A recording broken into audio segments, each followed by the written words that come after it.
You know, the Disney Plus shows have come bursting out of the gate.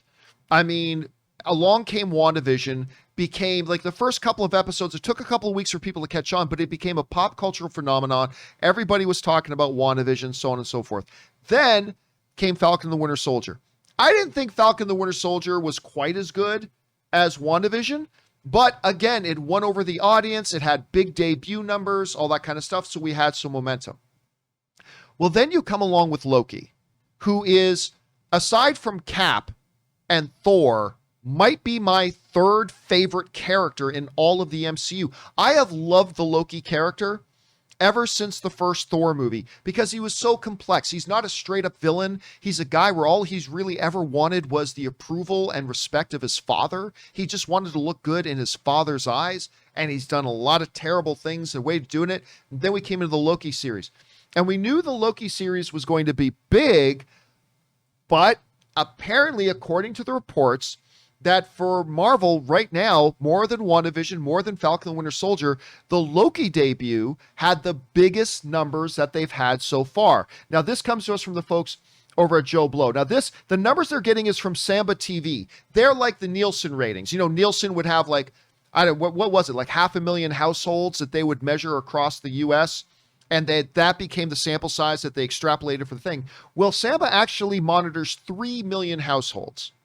Okay, which is actually, if I'm not mistaken, and I might be, I think is more than what even Nielsen used to monitor. But they monitor 3 million households, and it says this. Samba TV measures streaming viewership in 3 million terrestrial smart TV households for at least 5 minutes, and they reported that Wednesday night's premiere of Loki drew 890,000 U.S. households. Remember, that's 890,000 out of the 3 million sample size.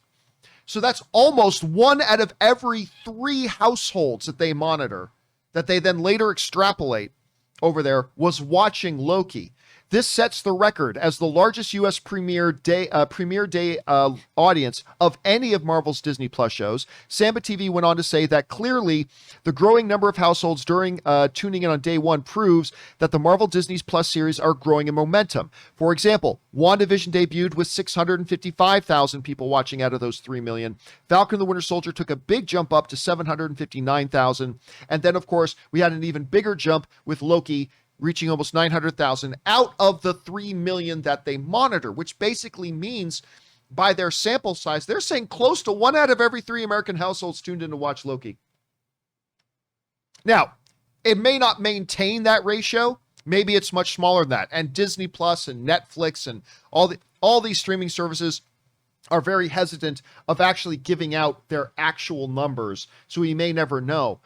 But the question here that I have for you guys is, okay, Falcon Winter Soldier took a bigger jump. I expected that because, you know, it looked like the more traditional action-packed kind of Marvel thing.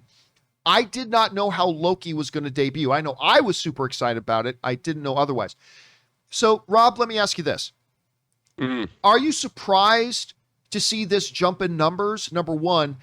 And whether yes or no, what do you attribute that jump in numbers to? Is it just the growing momentum of the MCU on Disney Plus? Is it the growing of Disney Plus, which has been slowing down a little bit? Is it the popularity of Loki? Is that the main thing here? Is it something else? How do you see this? Well, I mean, first of all, number one, Loki is a beloved character. And I think Loki has been around. Vision and Scarlet Witch and Falcon and Winter Soldier, those are all characters that came later, whereas Loki is really a foundational member of the MCU.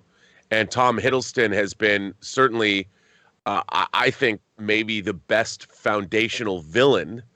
Obviously, the man Loki brought an alien invasion to New York City. And I think that Loki is a character that people love. You know, he's a beloved character, and now he's getting, and also remember, he's dead. He died again and now for the fifth time. But I know he's definitively dead. Well, at least a version of him was dead. So I think that this has a lot going for it in terms of all the 3 shows that they've done.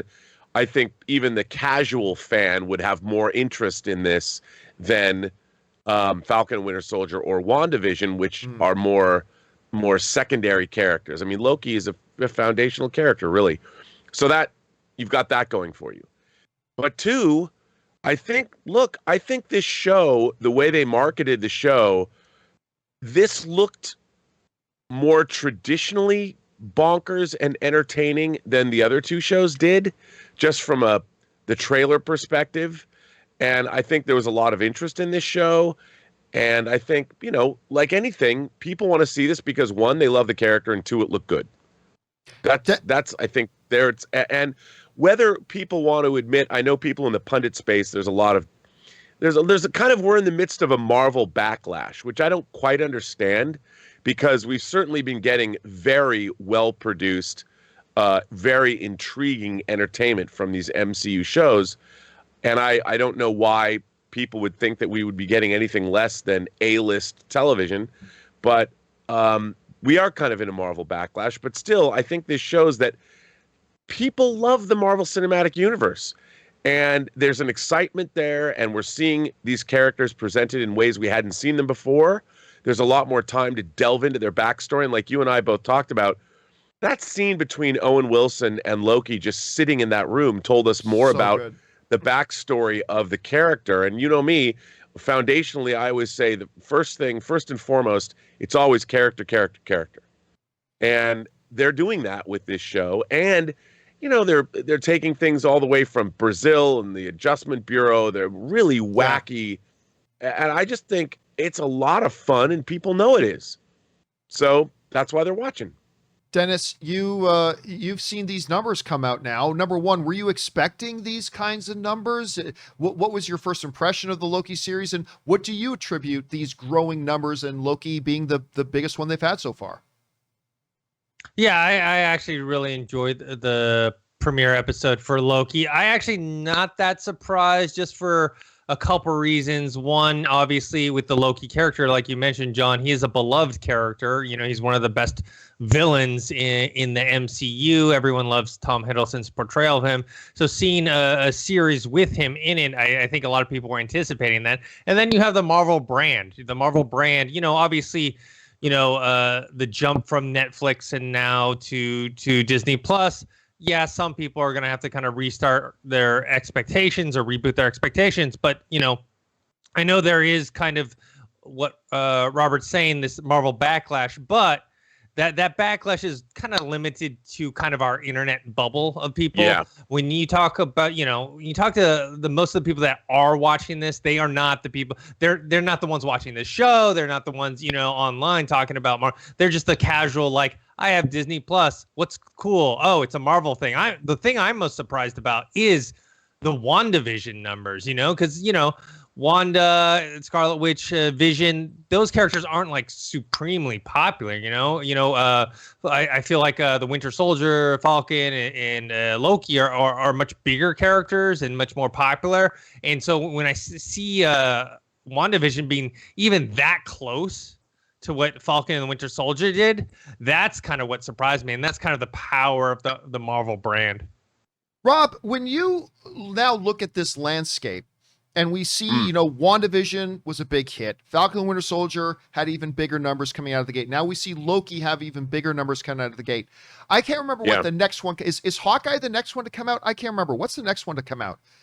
I think it's either Miss Marvel or Hawkeye. It's probably one of those two. But at any rate, do you see this as a trend continuing? Like, do you think, like, whichever the next one that's coming in, and I'm sure, some people in the live chat, like Alex and DB, are saying, what if? Yeah, I'm not really counting what if, to be honest with you. But the guys are saying... Yeah, that's an animated series, so... Yeah, but the guys in the live chat, Maranta and Michael Gonzalez, are all saying that Ms. Marvel is the next one up. So do you expect to see that momentum continue and Ms. Marvel being an even bigger debut than Loki? Or do you think, hey, hold on a second, time out.